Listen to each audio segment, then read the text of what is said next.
I really love this proverb of necessity is the mother of invention. And I think that Latam is the best proof of that for crypto.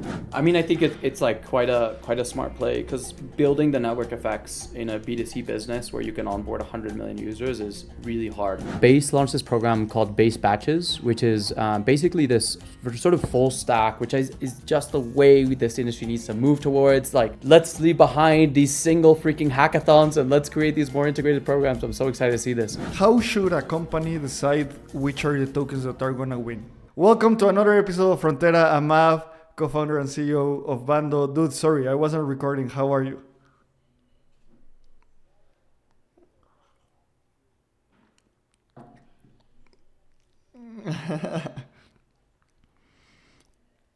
Doing great, man. So today we're gonna talk about what's happening with tariffs. Also, we're gonna talk about Santiago Roel Santos announced that the main focus of inversion capital is now Latin America.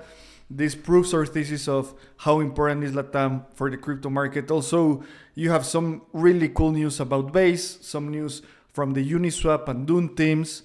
And also this week we posted an episode with Guille from El Dorado. We analyzed in detail what's happening with their product. They're dominating the Venezuelan market. They're expanding all over Latin America. They raised a $3 million round from Multicoin and Coinbase. It's really exciting to see these top builders of the world building in our region. And if you want to read the whole analysis, go and subscribe to Frontera. I think that we are producing the best content, the best research content for Latin American crypto. We are doing that. So you should subscribe. I really agree with you, man. Yeah, dude, we talk about it all the time, right? Is have strong convictions, believe in something, right? I think that was sort of the takeaway from the recent conversation we recorded in Juan D. But man, what an incredibly bullish week. And, you know, despite the madness of traditional financial markets, really happy that, you know, things are going smoothly and you know, in Latam, like, energy is just picking up, and it's sort of a testament to that has been all the big announcements we've been seeing across the ecosystem. So yeah, man, why don't we dive into kind of some of the hottest news and what's going on in the region? Yeah, perfect. First, I'd love to hear your take on tariffs. The Trump administration imposed tariffs on Liberty Day and the memes went crazy. Basically, Liberation Day, and basically the market crashed. But I would like to hear what you think of specifically, what do tariffs mean for Latin America? What's your take there? Yeah, you know, it's hard to fully predict how this will impact the region. It's hard to predict the implications of the tariffs, how long they'll actually stick around for. So you're sort of trying to make a guess here in the dark.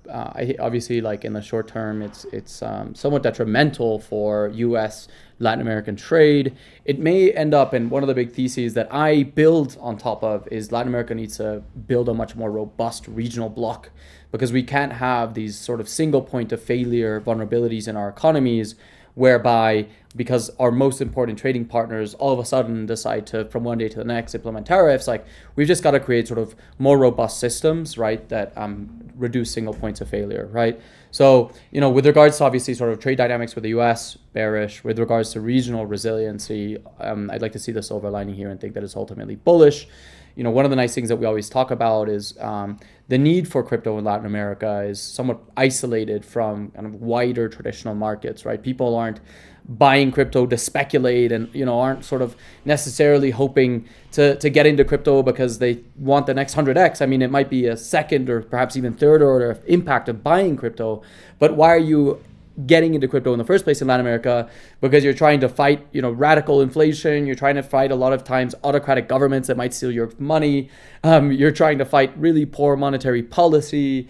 You're trying to think about property rights. You know, you're also thinking about, okay, if I can't access US traditional financial markets, where else can I allocate some resources into? So it's not like there is, or you're trying to send money back home, right? So there are real needs for real people. And when you have a market demand that is not completely unfounded or not built upon true fundamentals, it just creates a much more resilient economic system, right? So that's the way I'm thinking about it, is like crypto in Latin America is just going to keep flourishing because there's a real demand there, right? But yeah, what's your take on this? I really love this proverb of necessity is the mother of invention. And I think that Latam is the best proof of that for crypto, because we see crypto as money, not as an investment, and I'm bullish on that take. Crypto as money and not as an investment. And whenever we have that, we have big needs to solve. And regarding tariffs, before clicking record, I was doing this analysis that for me is really obvious, or this is my analysis on what the current administration is doing. So basically, they need to reduce the deficit, right? So in order to reduce the deficit, they need to cut government spending, and that's Doge. And another way of reducing deficit is increasing revenues. And government revenues come from taxes and tariffs. So basically, they are increasing tariffs to increase revenues, and also they are planning to reduce taxes. It's also super important that the government debt is completely codependent on the interest rate, because they are emitting debt at a fixed rate, and if they reduce the interest rate, it's better for them because they have cheaper debt, right? And right now the problem is that if they reduce the interest rate, they can create inflation and go into a recession and to a crisis, and nobody wants that. So I'm thinking, what's the best way to reduce the interest rate without impacting that? Or who's willing to buy debt from the US at a almost zero interest rate? Basically, that's stablecoins. Stablecoins are willing to do that. And when I mean stablecoins, I do not mean Circle and Tether. I mean the Latin American people that want exposure to the dollar. And people in Nigeria, in Sub-Saharan Africa, in Southeast Asia, that basically there's almost infinite demand for dollars. And we don't care about the interest rate. We just want a stronger currency. And so when you match Doge plus tariffs plus the stablecoin bill, I think that this is a really obvious way to execute from the US government. They will export their national debt through stablecoins. And that's the play. What do you think about this? Yeah, I mean, I think I'm curious to see how this plays out, particularly because Trump's main remit is to bring interest rates back down to zero, right? So all of a sudden holding tokenized T-bills isn't quite as exciting for people, particularly in a very low interest rate environment. So, I think it'll be more around shifting risk on US-based assets to the world. There's a couple of players Bakkt is trying to work on this. There's another earlier stage team called Berry. So we may see a shift from I want to hold stablecoins, so I want to hold Nvidia, or I want to hold Facebook or Meta, Google, whatever, right? And I think that's kind of where the world is heading as well. I think if you're trying to get a little bit ahead of the curve, that's probably what you're building. But man, let's get into the plethora of just incredible news that's coming out of the region this week, because there's a bit of the downside here on global trad markets, but there's some really incredible upside on kind of crypto x Latam markets. Dude, where you want to start? Base, Uniswap, Dune, inversion? Why don't we start off with inversion? Because I'm a big fan of Santi and a lot of his thesis. So for those of you that aren't familiar, Santiago Santos is the founder of Inversion Capital. He was previously at Parify, which is one of the leading crypto investment vehicles. He kind of led the round with Aave and has sort of notoriously been an angel investor in the ecosystem. So Santiago started Inversion Capital. They're building out a whole new layer one on top of AVAX, using the AVAX stack. And they are ultimately looking to begin to run what is perhaps more traditionally seen as a private equity play, where you end up bringing a traditional business on chain, right? So you acquire a business, maybe like a telecoms company, for example, and you say, hey, I want to bring this company into my portfolio. We're going to go in, we're going to totally restructure it. And what Santiago specifically is looking to do is reduce a lot of the inefficiencies and therefore costs with regards to money movements, the way people engage and pay these different, large players in the region as well, and ultimately make these companies much more profitable and be able to flip them over, right? So that's a bit of the thesis here with Inversion. You guys had him previously on Espacio Crypto, so walk me more through what you're thinking Santi's thinking about and the way he wants to move this forward. Amazing, dude. So next week we're gonna publish a research piece on what do we think it's Santiago's inversion strategy in Latin America. I haven't listened to this podcast. I'm gonna listen. Maybe in the podcast he unveils this, and we will just be repeating information. But as I haven't listened to it, this is my guess. So Santi has a clear private equity background. He was also a private equity, an investment banking analyst at JP Morgan in New York. That is basically a top IB firm in the world. So this is what I think that they will do.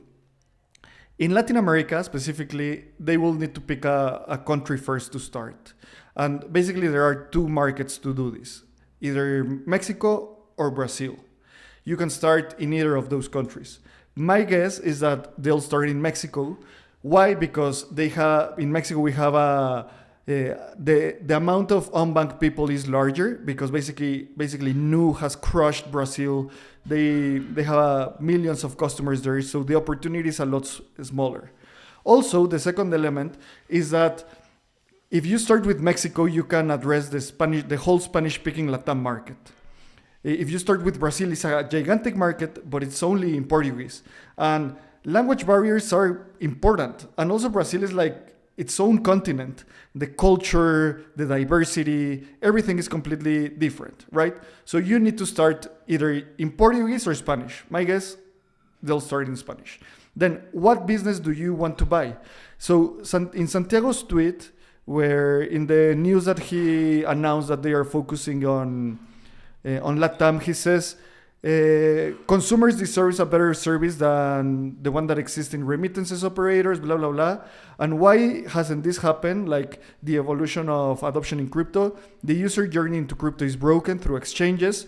I worked at Bitso and I can do you know that at some point I was analyzing some data, and from registry to first trade were less than 10% of people. Like that's terrible numbers, and it's crazy. So I completely understand. That's a massive drop-off rate. That's insane. That's a massive drop-off. That's absolutely insane. So yeah, the crypto journey is broken, exchanges, and they intend to build an acquisition funnel and activate 100 million users via mobile and banking. And that's the next point. You were saying a private equity play, so you need to think what's the company that they will buy. I think that they will buy something like a mobile carrier, one of these small brands that have maybe a couple million users. So I'll stop there and get your takes, because I can follow along the strategy, but let's pause there. I mean, I think it's like quite a smart play, because building the network effects in a B2C business where you can onboard 100 million users is really hard. Obviously, Santi's from Mexico. He'll probably end up wanting to start moving things forward there. Makes a lot of sense. So, but is there a single like app or business that has 100 million users just in Mexico? No, right? And so unless you're like massive telecoms, right? I think that there's got to be, the parameters are cross-border, B2C, tens of millions of users. And there's, I think, like smaller telecoms players might be interesting, because if you look at like Claro or Tigo, right, these people have like hundreds of millions of users, and acquiring that is pretty much, you'd have to have a lot of money, which, it's not impossible. Yeah, I mean, like, it's not impossible, but it requires a lot of capital, right? And there's only so many buyers who will buy that off you. And also, as a private equity play, you want a small enough company that you can restructure it, not a company with 15,000 employees that basically you'll need to fire 10,000 of them and then take it from there, right? So yeah, you need like the sweet spot between small but with mass. Yeah. So, but I do think like a smaller size telecoms, the problem is like telecoms are kind of dominated by a lot of huge monopolies in the region, right? So finding that sweet spot, I think, will be interesting. It might be like some sort of niche, like mobile banking, like cross-border mobile banking app. That might be the case. But, I think I'm curious, man. Like, I think we'll just have to see what Santi announces. Maybe we'll even have him on the pod to come and talk about this, because I think this is very relevant and right up his alley, to be honest. Yeah, so let me go to the final part of the strategy that I think Inversion will follow. So they will buy one of these small mobile carriers. I'm just doing a quick research with ChatGPT to see the top 20 mobile carriers, their users, and their revenues. And why a mobile carrier or one of these?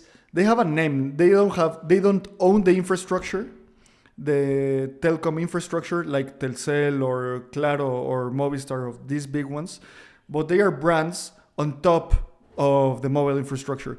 Like, you remember the one that Ryan Reynolds built? Basically, they didn't own any infrastructure. They were just a brand, right? With users. So that's a great play because you don't have the cost of operating the infrastructure, and you can buy basically a user base. And why a mobile carrier? Here are 2 data points that they're crazy. As you know, in Bando, we've doing a lot of user research, and we've interviewed a lot of users across the emerging markets. And a mobile top-up, when a user buys data or airtime, that it's pay as you go, these users do it every day. In emerging markets, people do it every day. And that's a crazy statistic. Some people do it twice a day. And people that are more sophisticated do it 3 to 4 times a day. So that's a recurrent purchase that it's huge. That's the first data point. The second data point, on BBVA, the largest bank in Mexico, mobile top-ups are the 3rd most used feature from users in Mexico. The first one is consulting their balance, looking at their balance. The second action is a P2P transaction through Spay, like a wire transfer. And the third one are mobile top-ups. So it's a big recurrence topic for anyone in Mexico.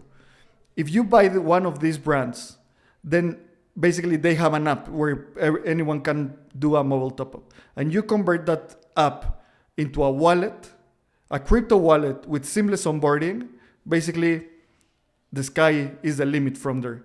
You can connect with something like Kappa or Rio, these on-ramps that are really efficient. Then connected with a mobile wallet, like with a wallet provider like Portal or Privy or Safe or one of these, and connected with Aave, and then you have 5% yields in your stablecoins just there with millions of users. Yeah, I'm really excited about this. But like my challenge with some of these like plays is that it might end up being like really challenging to own the entire sort of relationship with the user, right? Because if I think about when I go do a mobile top up in Latin America, which I do often, I go to the store or I pay it online with a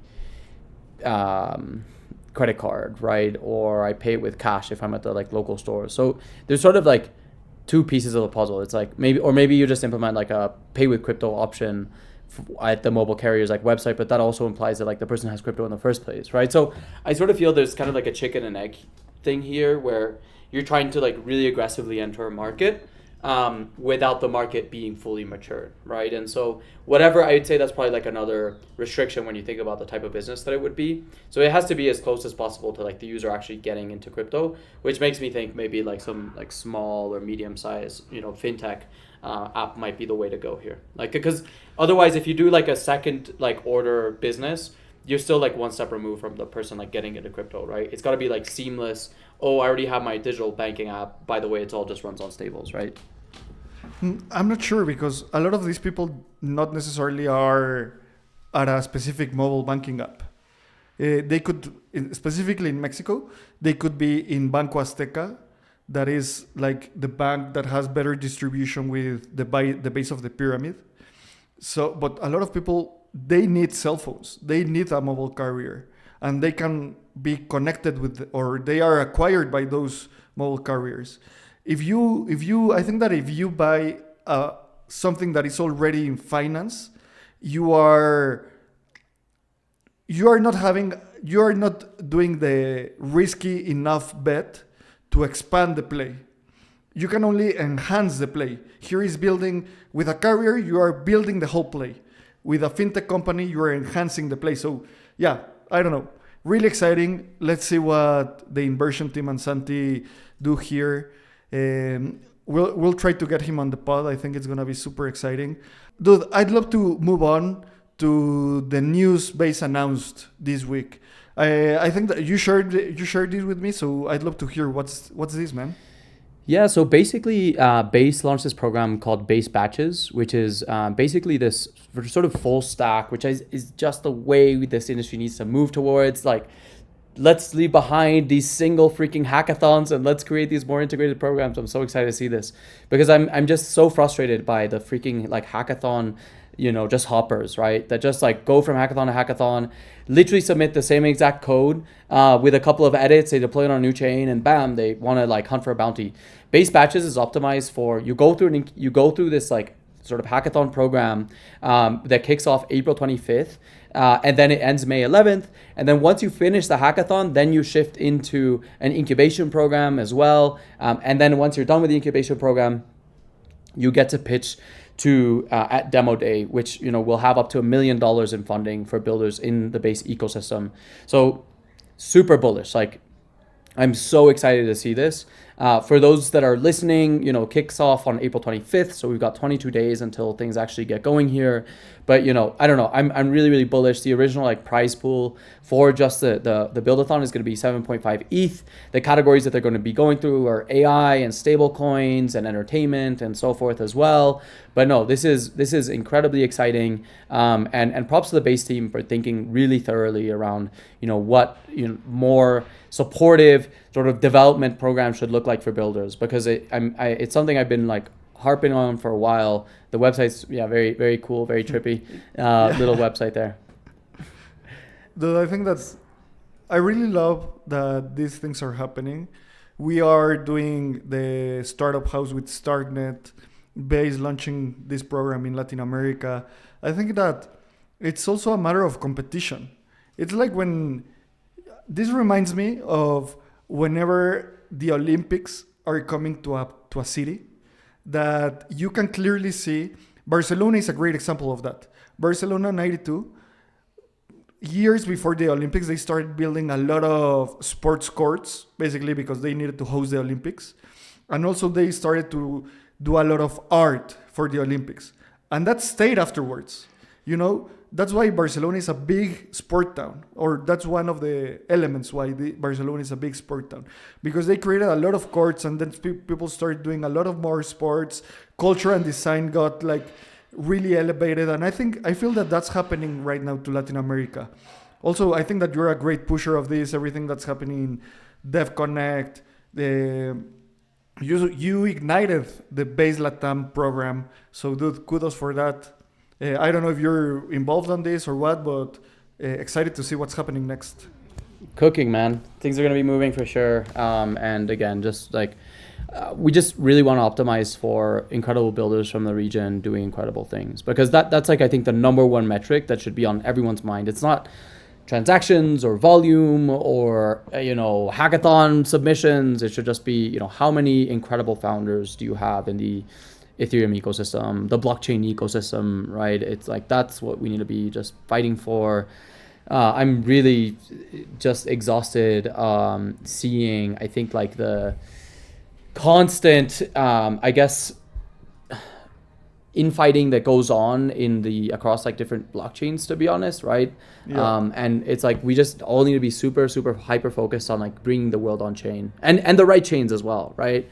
And by the right chains is the chains that are credibly neutral, the chains that are good for users. So, because there's definitely like a bunch of like rubbish chains out there in the world, but there's some incredible chains, and it's all about pushing those ecosystems forward. So, yeah, man, super stoked. But yeah, well, let's move on. What about we saw Uniswap also had some exciting announcements. What's going on there?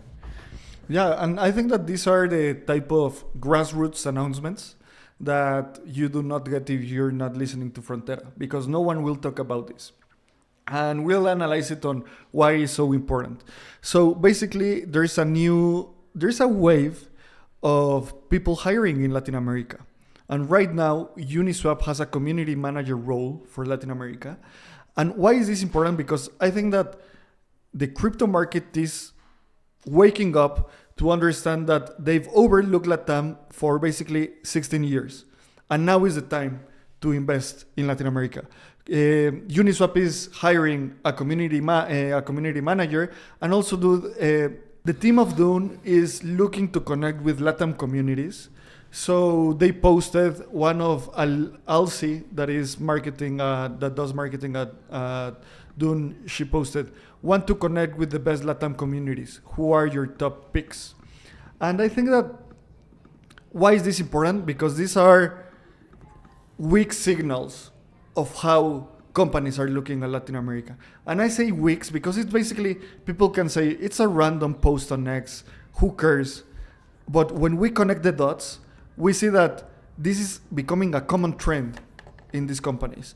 So if you're one of the top protocols, if you're one of the top wallets, even one of the top VC firms, you need to start looking at this company, these countries, at this region. If you're not looking, basically you'll miss out. I think that's my main take. That's my key message about these two tweets. Yeah, I mean, it's like very interesting to see both Uniswap, Dune, Base, like everyone. And again, it's just like, I think DevConnect is just going to accelerate a lot of this. And I expect we'll see an order of magnitude more just requests sort of happening over the course of the coming months. And, the idea is for this pod and the information that we're pumping out to be just like a key resource as well. So, but yeah, man, cool. And what else? What else is just like exciting news in the region? I think then again we need to talk again about Nubank. They are expanding their offerings in Brazil. They added this week ADA and NEAR. Basically now users can interact with also ADA, NEAR, Atom, and Algorand. Well, that's a weird list. That's like a 2021 list. But I mean, congrats. They are exploring. They are expanding the crypto offering. And also I think that this reinforces our thesis, or my thesis. I don't know, actually I'd love to hear what you think about this. That Nu is the most important crypto company in Latin America. They don't know it yet, and maybe the market doesn't know it yet, but they are. So this is building upon that thesis.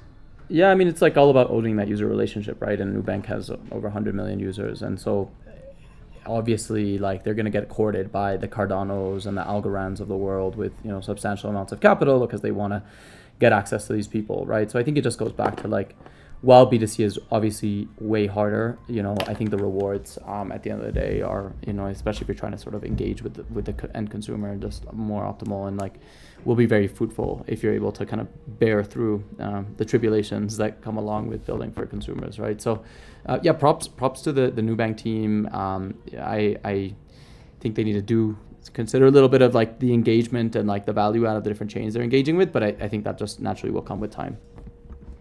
Yeah, well, and actually I think that how should a company decide which are the tokens that are going to win, right? I mean, I think that I'm more of the take of everything should be available, everything that, obviously that it's not a scam.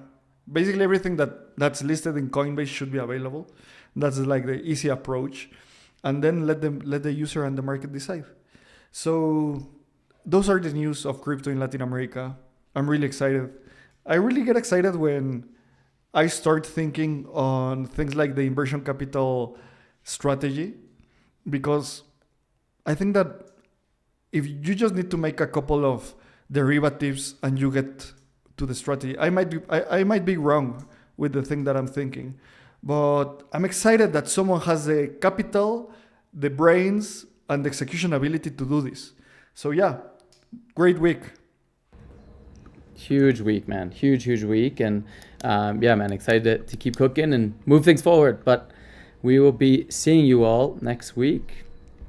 Take care. Thank you. Thank you for listening. See you. Thank you, man.